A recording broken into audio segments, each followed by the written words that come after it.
नमस्कार साथियों, कैसे हैं आप सभी लोग। उम्मीद है कि सभी लोग अच्छे होंगे, मस्त और तंदुरुस्त होंगे। आप लोग अपना और अपनी पढ़ाई का ध्यान बहुत अच्छे से रख रहे होंगे।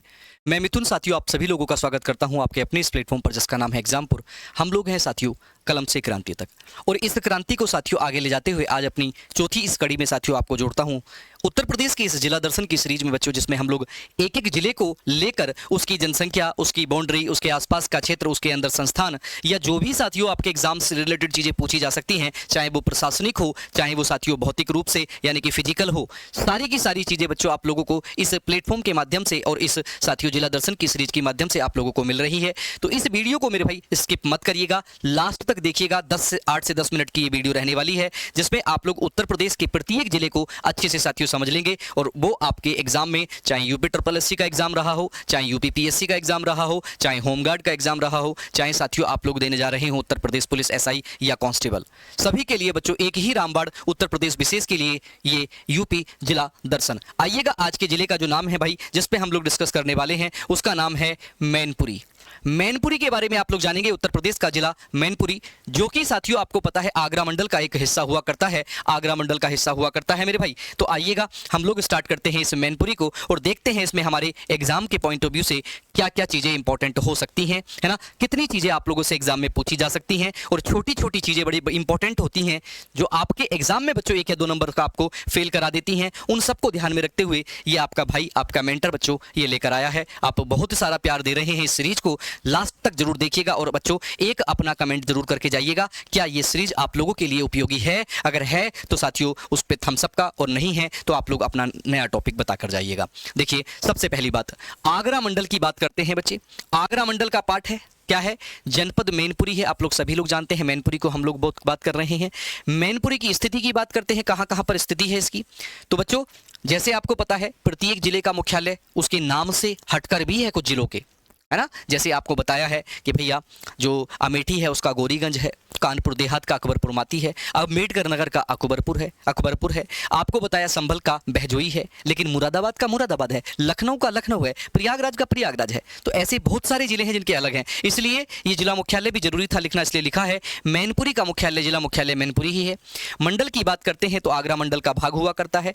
यहां से इंपॉर्टेंट सवाल शुरू होते हैं बच्चों। इसका पूर्व में नाम या इसका उपनाम क्या था, तो कई बार आपसे पूछता है कपूरी नगर, बच्चों उसको बोला जाता था। कपूरी नगर के नाम से बच्चे ये मैनपुरी आपका जाना जाता था, कपूरी नगर के नाम से जाना जाता था, याद रखेंगे। इतिहास क्या है इस मैनपुरी का, इतिहास को भी जानना होगा। क्या स्थापना का वर्ष है 1837 में, इटावा जिले को विभाजित करके बनाया गया था। सवाल आपसे पूछ देगा कि भैया मैनपुरी को, देखिए सवाल पूछ देगा मैनपुरी को किससे अलग करके, किससे अलग किया गया था, अलग किया गया था, तो आप कहेंगे इटावा से अलग किया गया था बच्चों, जिला इटावा जिससे अलग किया गया था। वही इसका इतिहास है, 1837 की बात है।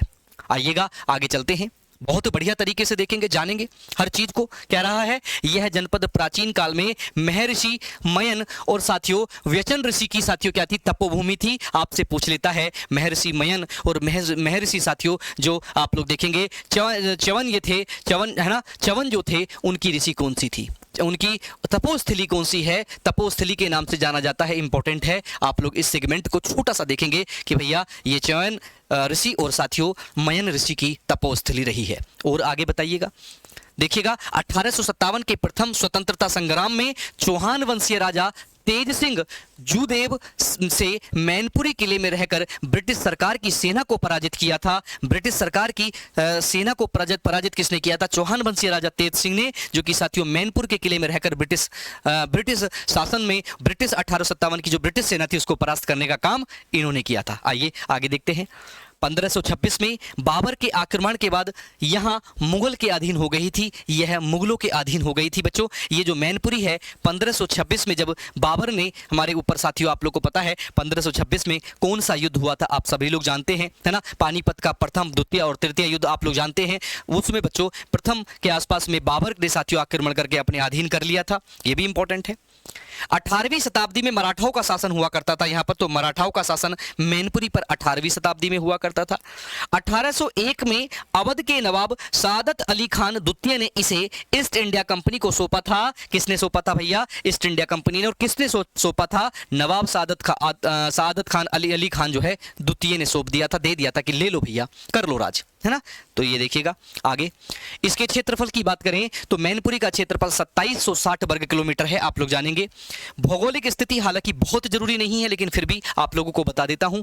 अक्षांशीय विस्तार है इसका 26 डिग्री 53 मिनट से 27 डिग्री 31 मिनट तक, और देशांतरीय विस्तार इसका है बच्चों 78 डिग्री 27 मिनट से 79 डिग्री 26 मिनट पूर्वी देशांतर में है ना। अवस्थिति बच्चों काली नदी के आसपास, काली नदी के तट पर है। आप लोग से पूछेगा किसके तट पर है? काली नदी के तट पर है बच्चे। ये जैसे आप लोग देखेंगे मैनपुरी है, मैनपुरी है, आप लोग देख रहे हैं, है ना, ऐसे मान लिया। तो पूर्व में क्या है बच्चों इसके?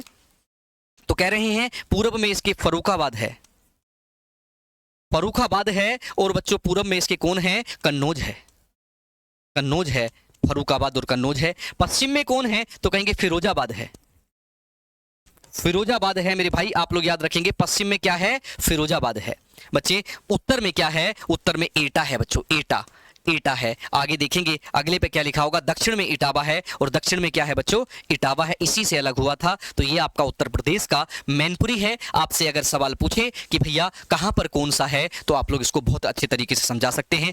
पश्चिम में फिरोजाबाद, एटा साथियों उत्तर में, इटावा दक्षिण में, और यहाँ पर पूर्व में कन्नौज और फर्रुखाबाद हैं। तो ये स्थिति भी कई बार एग्जाम में पूछ ली जाती है कि मैनपुरी के, यानी कि पूछेगा इटावा मैनपुरी के किस दिशा में है, कन्नौज मैनपुरी के किस दिशा में है, या कन्नौज के पूर्व दिशा में कौन सा है, ये सवाल आपसे पूछता है। पश्चिम दिशा में कौन सा है, ये सवाल आपसे पूछता है, तो आप लोग याद रखेंगे। राष्ट्रीय राजमार्ग यानी कि नेशनल हाईवे 91 पर ये उपस्थित है। नदियाँ कौन सी हैं? काली नदी है भाई, काली नदी है, ईशान नदी है, इंपॉर्टेंट है, ऊपरी गंग नहर है, नरोरा झील भी निकलती है ना, शामिल होती है, और सोज साथियों झील भी शामिल होती है, सोज झील भी शामिल होती है। परियोजना कौन कौन सी से रिलेटेड है? ऊपरी गंगा और निचली गंगा परियोजना के बीच में आता है, मतलब ये ऊपरी गंगा और निचली गंगा के भाग में आता है। उद्योग देखिएगा, यहाँ पर कपूर का उद्योग किया जाता है साथियों, तंबाकू का, टीन के कनस्तर, है ना, टीन के जो कनस्तर होते हैं, तेल खनन और कांच और कपास का साथियों ओटना वगैरह यहाँ पर किया जाता है। अभ्यारण्य बच्चों कौन से हैं? इंपॉर्टेंट है, ये बहुत इंपॉर्टेंट है, यहाँ से पूछा जाता है एक सवाल, मैं लिख देता हूँ। समन पक्षी अभ्यारण्य है बच्चे, समन पक्षी अभ्यारण्य है, जो कि उत्तर प्रदेश का एक रामसर स्थल है, उत्तर प्रदेश का एक साथियों आर्द्र भूमि का स्थल है, उत्तर प्रदेश की एक रामसर साइट है। आपको पता है रामसर स्थल क्या होते हैं, है ना। रामसर स्थल की बात आपसे करेंगे तो बच्चों रामसर स्थल आपको पता है पूरे यूपी में इस समय पर कितने हैं? 13 हैं, याद रखेंगे, है ना। सुरहताल जो कि आप लोग देखेंगे, बलिया का सुरहताल जो है ना वो 13वां है, और 12वें की बात करेंगे तो शेखा झील है, और 11वें की बात करेंगे तो पटना पक्षी विहार एटा में है। ये सब आप लोग याद रखेंगे, है ना। आइएगा, एक जिला एक उत्पाद में क्या है मैनपुरी का, आपको समझाते हुए बताता हूं। तरकासी कला, तरकासी कला याद रखेंगे बच्चे, है ना। आइए बात करते हैं भौगोलिक संकेतक। भौगोलिक मतलब जीआई टैग किसको मिला है? तो बच्चों तरकासी कला को ही जीआई टैग भी मिला है। और मैनपुरी का जो प्रशासनिक यानी कि जो एडमिनिस्ट्रेटिव जो साथियों परिचय है, उसको आप लोग ध्यान से देखिएगा, एडमिनिस्ट्रेटिव परिचय के बारे में। तो लोकसभा की भैया एक सीट है, ये लोकसभा की एक सीट है, याद रखेंगे इसको भी। विधानसभा की इसके पास 4 सीट है, मैनपुरी के पास विधानसभा की 4 सीटें हैं। वो 4 सीटें कौन सी हैं? मैनपुरी है, भोगाव है, किसनी है और करहल है। तो सबको नाम नहीं याद रखना, 4 रखना है याद, है ना। आइए, उत्तर प्रदेश के मैनपुरी में जो आपका मैनपुरी है बच्चों, मैनपुरी में कितनी तहसीलें हैं? 6 तहसीलें पूछा था भाई। बलिया के प्रशासनिक तहसीलें, बलिया की, आगरा की प्रशासनिक तहसीलें पूछा था। और यहाँ बता रहा हूँ, करहल है, किसनी है, कुरावली है, घिरोर है, बोगाव है, मैनपुरी है, मतलब 6 तहसीलें हैं। बच्चे आपसे पूछेगा विकास खंड कितने हैं या ब्लॉक कितने हैं? बच्चों मैनपुरी में 9 ब्लॉक हैं। 9 ब्लॉकों के बारे में याद रखेंगे। क्या है? बरनाहल है, बेबर है, घरोर है, जगीर है, करहल है, किसनी है, है ना, कुरावली है, मैनपुरी है और सुल्तानगंज है। कहेंगे भैया याद कैसे रखें? याद कैसे रखें? याद नहीं रखना, बस 1-2 बार हमारे इस साथियों एग्जामपुर यूट्यूब चैनल का जो वीडियो वाला सेक्शन है उसमें एक बार देख लीजिएगा, आपका आनंद हो जाएगा, वहीं प्लेलिस्ट मिल जाएगी। कुल गांव कितने हैं मेरे भाई? 868 हैं। कुल पंचायतें कितनी हैं? 560 हैं। नगर पालिका परिषद 1 है बच्चे। नगर पंचायतें कितनी हैं? 8 हैं। इंपॉर्टेंट है, नगर पंचायत पूछ सकता है अगली बार। कौन सा? भोगांव, बेबर, कुसामरा, किसनी, करहल, है ना। फिर घिगरोर, कुरावली, ज्योति गुड़िया, ये भी आप लोगों की बच्चों क्या है? नगर तहसीलें हैं। आइए मैनपुरी की जनसंख्या के बारे में। 18,68,529 जनसंख्या है हमारी मैनपुरी की। पुरुष जनसंख्या जिसमें से कितनी है? 9,93,000। महिलाओं की जनसंख्या 8,75,000। शहरी जनसंख्या कितनी है? 15.44%। अगर हम इसको घटाएंगे तो 84 पॉइंट लगभग मेरे भाई 56%। 56 ये कितने? ये कौन लोग हैं? ये जो ग्रामीण में रहते हैं, मतलब ग्रामीण की जनसंख्या ज्यादा है, ग्रामीणों की ज्यादा है। शहरी लिंगानुपात 910 है ना। और शहरी साक्षरता दर इतनी है भाई 69.35, 79.35 है, 79.35 है ना। पुरुष साक्षरता जिसमें से कितनी है शहर में? 84.1 और महिला कितनी है? 74.1। वहीं ग्रामीण जनसंख्या की बात करेंगे। ग्रामीण जनसंख्या अभी बताई है पहले, 84 पॉइंट इतनी है, आप लोग जानेंगे। लिंगानुपात कितना है भैया? इतना। जबकि शहर का कितना लिंगानुपात बताया? शहरी लिंगानुपात बताया हमने कितना? 810, 910, सॉरी कितना बताया? 910, 910, 910 मतलब बहुत कम है भैया। 876, 910 बहुत कम है। ग्राम में साक्षरता दर कितनी? 75.73, जिसमें 84 पॉइंट गांव के लोग पढ़े हुए हैं और 64 महिला पढ़ी हुई हैं। अरे वाह, बड़ा जबरदस्त है ना। लेकिन यहां से तो कम है, शहर से तो कम है। आइए आगे। उत्तर प्रदेश की कुल जनसंख्या का कितना प्रतिशत है? जनसंख्या का कितना प्रतिशत है? मतलब उत्तर प्रदेश की 19,98,012 है ना, 19,98,12,341 के कितना प्रतिशत है ये है बच्चों 0.94%, मतलब 1% से भी कम जनसंख्या यहाँ पर निवास करती है।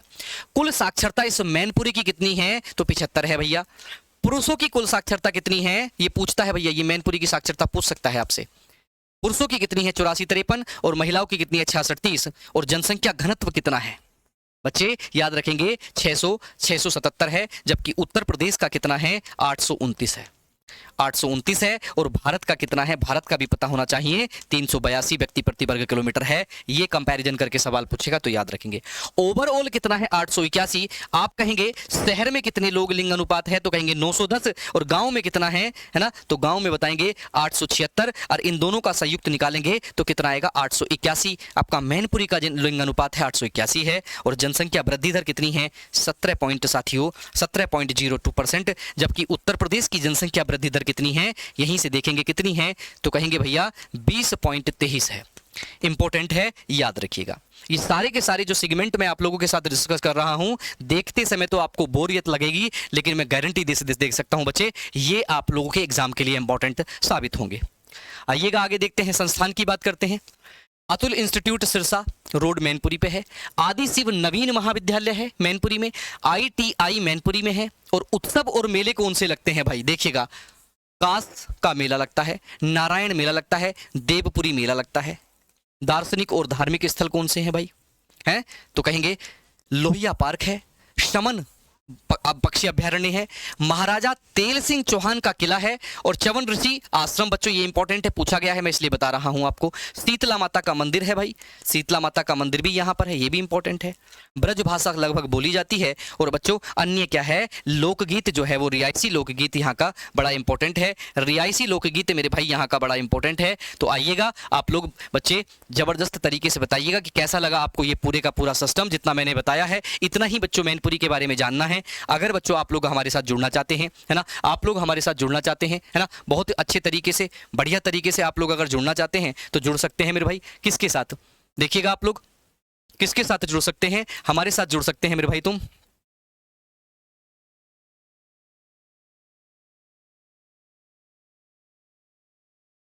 हमारे साथ मेरे भाई जुड़ सकते हैं आप लोग इस बहुत ज़बरदस्त वाले एक साथियों हमारा बैच है जिसका नाम है सहायता बैच 2026, जिसमें 499 में बच्चों आप लोगों को क्या क्या दिया जा रहा है आप लोग देख सकते हैं। बड़ा इंपॉर्टेंट है भैया आप लोगों के लिए, है ना। सहायता बैच में अगर आप यूपीपीएससी UPSSC पैट की तैयारी, कांस्टेबल या फिर UPSI होमगार्ड की तैयारी कर रहे हैं, या फिर RRB ग्रुप डी की तैयारी कर रहे हैं, NTPC CGL या फिर MTS की तैयारी कर रहे हैं, तो आपको 1 पॉइंट सॉल्यूशन मिलेगा। सभी कोर्सों को बच्चों अलग अलग अलग सिलेबस के हिसाब से, अलग अलग टीचर के हिसाब से, अलग अलग तरीके से पढ़ाया जा रहा है। मात्र 499 में है, आप चाहें तो परचेज कर सकते हैं। बच्चे 24 जून से इसकी क्लासेस चल चुकी हैं और ये लास्ट ऑफर जो है 30 जून तक रहेगा। 499 रुपए में आपको बढ़िया तरीके से फुल बढ़िया, एकदम बढ़िया फैकल्टी से चीजें मिल रही हैं। तो आप लोग इससे जरूर जुड़िएगा, ठीक है, और बताइएगा कैसा लगा आपको, जरूर, है ना। तब तक के लिए बच्चों अपना ध्यान रखिएगा। कमेंट जरूर करिएगा कि ये जो जिला दर्शन की सीरीज है ये 75 जिलों पर जब पहुंचेगी तो आप लोग कैसा महसूस करेंगे। थैंक यू बच्चों, अपना ध्यान रखिएगा, अपनी पढ़ाई का ध्यान रखिएगा, अपने माता पिता का ध्यान रखिएगा, अपनी परीक्षा की तरफ आगे बढ़ते रहिएगा। बहुत सारी शुभकामनाएं। धन्यवाद बच्चों, जय हिंद।